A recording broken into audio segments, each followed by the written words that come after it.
تو پھر آپ کا دل کرتا ہے چلو دے دیں.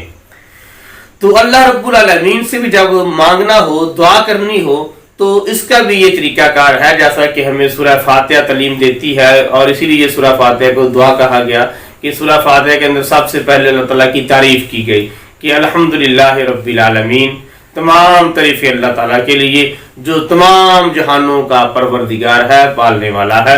الرحمن الرحیم، وہ رحمان ہے، رحیم ہے. مالک یوم الدین، قیامت کے دن کا مالک ہے. یہ اللہ تعالیٰ کی تعریفات کی گئی، اللہ تعالیٰ کی صفات بیان کی گئی، اللہ کی خوبیاں بیان کی گئیں. تو پھر جا کر بندہ اللہ کی بارگاہ میں التجا کرتا ہے اہدنا الصراط المستقیم کہ یا اللہ ہمیں سیدھا راستہ دکھا. تو پتہ یہ چلا کہ دعا مانگنے کا طریقہ ایک تو یہ بھی ہے کہ سب سے پہلے دعا کے اندر اللہ تعالیٰ کی تعریفات کی جائیں، اللہ کی حمد و ثنا کی جائے، اللہ کی قدرت کا اظہار کیا جائے. تو پھر اپنی حاجت کو رکھا جائے اور ساتھ اپنی کمزوری بھی اللہ کی بارگاہ میں رکھی جائے کہ ہم کچھ نہیں، جیسا کہ سورہ فاتحہ کے اندر ہی ہے کہ اللہ کی تعریفات کرنے کے بعد بندہ کہتا ہے ایاک نعبد و ایاک نستعین کہ یا اللہ ہم تیرے عاجز بندے ہیں، تیری ہی عبادت کرتے ہیں اور تجھی سے مدد مانگتے ہیں. یعنی اپنی ذات کی نفی کرتا ہے بندہ کہ ہم کچھ نہیں ہیں، تیرے آگے جھکنے والے ہیں. تو پھر جا کر اپنی حاجت رکھتا ہے یہ اہدنا الصراط المستقیم.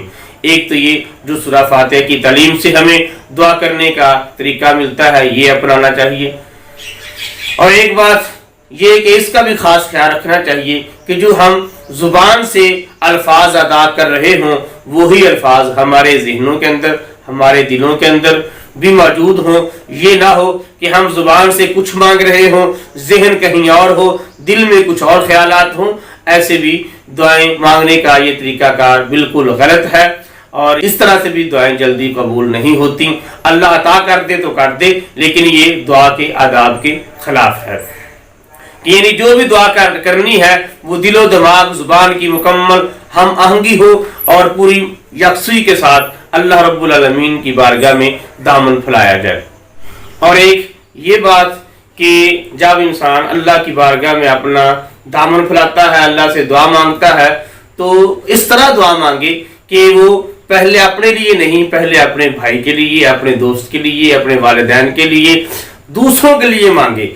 جب بندہ دوسروں کے لیے مانگے گا تو اللہ رب العالمین اس کا دامن ضرور بھر دے گا، کیونکہ اللہ رب العالمین اتنا رحیم کریم ہے کہ اللہ رب العالمین دیکھتا ہے کہ یہ دیکھے بندہ ہو کر دوسروں کی خیر خواہی چاہ رہا ہے، دوسروں کے لیے مانگ رہا ہے، تو میں تو پھر خالق ہوں. جب اس کو دوسروں کا درد ہے تو میں تو پھر الرحمن الرحیم ہوں. دوسروں کے لیے مانگنے والا خود کیسے اپنی خالی جھولیاں میری بارگاہ سے لے کر جائے، تو پھر اللہ رب العالمین اس کو بھی عطا فرماتا ہے. دوسروں کے لیے بھی دعا مانگنی چاہیے. اور سب سے ایک اور خاص بات جو آپ صلی اللہ علیہ وسلم نے بھی فرمایا کہ دعائیں کیسے قبول ہوتی ہیں. آپ صلی اللہ علیہ وسلم کے فرمان کا مفہوم ہے کہ تمہاری دعائیں زمین اور آسمان کے درمیان معلق رہتی ہیں، لٹکی رہتی ہیں تب تک جب تک مجھ پہ درود نہ پڑا جائے. یعنی آقا صلی اللہ علیہ وسلم کی ذات پر درود شریف پڑھ کر اللہ سے مانگا جائے، آپ کی ذات پر، آپ کی آل پر، آپ کے صحابہ پر درود شریف بھیجا جائے. درود پاک کے بعد اللہ سے جو دعا مانگی جائے گی اللہ رب العالمین یقیناً اپنے حبیب کے صدقے سے، اپنے حبیب کے اس درود کی وجہ سے وہ ہمارے مانگنے کے اندر کوئی غلطی کوتاہی ہوئی ہے تو اللہ تعالیٰ اس کو درگزر کرتے ہوئے وہ درود کی برکت سے دعا قبول فرما لیتا ہے. علامہ صاحب یہ آپ نے ماشاءاللہ بہت ہی خوبصورت باتیں کی.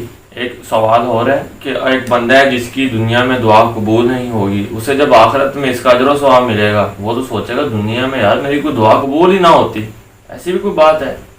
ہاں جی بالکل، اس طرح کا آپ صلی اللہ علیہ وسلم کا فرمان ہے جس کا مفہوم یہ ہے کہ بندہ جو بھی اللہ سے دعا کرتا ہے تو اللہ رب العالمین اس کو قبول فرما لیتا ہے. اللہ سے جو دعا کی گئی ہے وہ اللہ تعالیٰ بہتر سمجھتا ہے کہ اس کو کب اس کے جو ثمرات ہیں وہ دینے چاہیے. اللہ بہتر سمجھتا ہے یا تو اللہ تعالیٰ ہمیں دنیا میں ہی دے دیتا ہے، اگر دنیا میں ہمارے لیے وہ چیزیں بہتر نہ ہوں تو پھر اللہ رب العالمین اس کو محفوظ کر لیتا ہے اور اس کا اجر و ثواب وہ اس کے جو ثمرات ہیں ہمیں آخرت میں عطا کیے جائیں گے.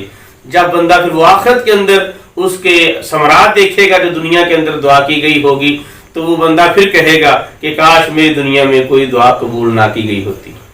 تو جی ناظرین، آج ہم نے دعا کے متعلق بہت سے احکامات اور دعا کی قبولیت کا طریقہ کار، دعا مانگنے کا طریقہ جانا۔